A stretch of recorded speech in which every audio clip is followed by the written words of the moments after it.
আলাইকুম, চলে আসো আপু এবং ভাইয়ারা। তোমাদের জন্য আমি আজকে একটা বেসিক চিকেন রান্না করে দেখাবো। চিকেন কারি উইথ পটেটোস, যেটা তোমরা তোমাদের আম্মুর হাতে অবশ্যই খেয়েছো। সারা জীবন কি আর আম্মুর হাতে খাবে? নিজে কিছু শিখতে হবে না? আসো, তোমাদের বন্যা আপু তোমাদেরকে ডিটেলসে শিখিয়ে দিচ্ছি। এখানে সবার আগে তেলে গরম মশলাটা ছেড়ে যখন সুন্দর করে ঘ্রাণটা ছড়িয়ে পড়বে তেলে, তখন তুমি বেশি করে পেঁয়াজ কুচিটা ব্যবহার করবে এবং এগুলোকে সামান্য একটু নরম হয়ে আসার আগ পর্যন্ত ভেজে নিবে।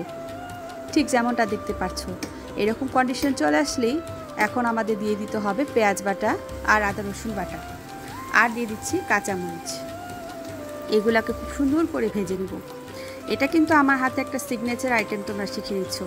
আমার হাতে এই খাবারটা আমার হাজব্যান্ড খুব পছন্দ করে। আজকে ভাবলাম তোমাদেরকে করে দেখাই। তো এখানে আমি লবণটা ব্যবহার করেছি। তারপর দিয়ে দিচ্ছি আধা চামচ হলুদ, আধা চামচ লাল মরিচ গুঁড়া। এখন এটাকেও আমি খুব সুন্দর করে নেড়েচেড়ে ভেজে নিব। চিকেন রান্নাটা কিন্তু খুবই সিম্পল একটা জিনিস, কিন্তু আমার মনে হয় সবচেয়ে জটিল একটা কাজ। মজা না হলে কিন্তু একটু ভালো লাগে না। আমি কিন্তু পানি দিয়ে মশলাটাকে কষিয়ে নিচ্ছি, আর তেল ভেসে আসার আগ পর্যন্ত ওয়েট করব।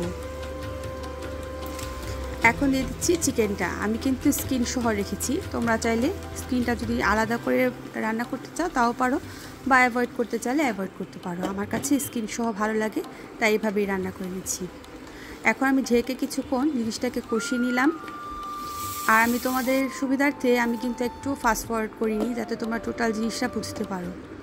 মোট কথা, এটাকে আমাদেরকে নেড়ে চেড়ে একটু সময় নিয়ে ধৈর্য সহকারে কষিয়ে নিতে হবে।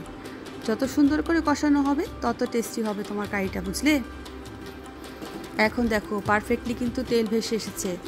আর যেহেতু এটা একটা স্কিন অন চিকেন, এটা কিন্তু সেদ্ধ হতে অনেক সময় লাগবে। আর আরেকটা কথা বলে রাখি, দেশি মুরগি রান্না করছি এখানে আমি।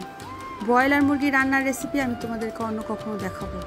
আজকে দেশি চিকেন রান্না করাটাই তোমাদেরকে দেখাচ্ছি। তো দেখতেই পাচ্ছ কি সুন্দর করে কষানো হয়ে গেছে। এই মুহূর্তে আমি প্রয়োজন মতো ঝোল দিয়ে দিচ্ছি। এই ঝোলেই কিন্তু টোটাল রান্নাটা হবে। চিকেন রান্নাতে কখনোই 2-3 বার করে ঝোল ব্যবহার করবে না, তাতে করে কিন্তু আসল স্বাদটা কখনোই পাবে না। দেখো, আমি কিন্তু চিকেনটা যখন 50%-এর মতো হয়ে এসেছে, সেই পর্যায়ে আমি আলুগুলো ব্যবহার করছি। আমার ফ্যামিলি, আমার বাচ্চারা সবাই আলুটা একটু বেশি পছন্দ করে, তাই আমি এখানে চিকেনে একটু আলুটা বেশি পরিমাণে ব্যবহার করেছি। তোমরা চাইলে একটু কমও দিতে পারো। এখন আমি টোটাল জিনিসটা সেদ্ধ হওয়ার জন্য ঢেকে রেখেছি। একটু সময় নিয়ে আস্তে ধীরে রান্না করবে। আর এই পর্যায়ে অনবরত বারবার নাড়াচাড়া করতে যাবে না, তাতে করে কিন্তু আলু ভেঙে টোটাল তোমার ঝোলটা ঘোলা হয়ে যাবে। সেটা কিন্তু একটু দেখতেও ভালো লাগবে না, আর খেতেও ভালো লাগবে না। তো আলতো হাতে এটাকে নেড়ে চেড়ে দিতে হবে। নামানোর আগে আমি এখানে আরও 2টো কাঁচামরিচ অ্যাড করেছি। তারপর আমি অল্প কিছুক্ষণের জন্য এটাকে ঢেকে রাখবো। তোমরা চাইলে এটা সাদা ভাত দিয়ে খেতে পারো, তবে আমি আজকে একটু পোলাও দিয়ে খাবো, তাই আমি পোলাও রান্না করে নিয়েছি। তোমরা যদি কেউ পোলাও রান্নার রেসিপি দেখতে চাও, আমাকে কমেন্ট করে জানাবে। আমি তোমাদেরকে ঝরঝরে সুন্দর পোলাও রান্না করে দেখাবো ইনশাল্লাহ। তো দেখতে পাচ্ছ আমার পোলাওটা কিন্তু খুব সুন্দর ঝরঝরে হয়েছে, আর সাদা হয়েছে ধবধবে। এইগুলোর সম্পূর্ণরই কিছু ট্রিক্স এবং টিপস আছে, যেগুলা তোমরা যদি অবলম্বন করো তাহলে তোমরাও কিন্তু পারফেক্ট পোলাও রান্না করতে পারবে। তো যদি রেসিপি চাও তাহলে আমাকে কমেন্ট করবে, কেমন? তো দেখতেই পাচ্ছো ফাইনাল লুকটা কত সুন্দর হয়েছে পোলাওটা।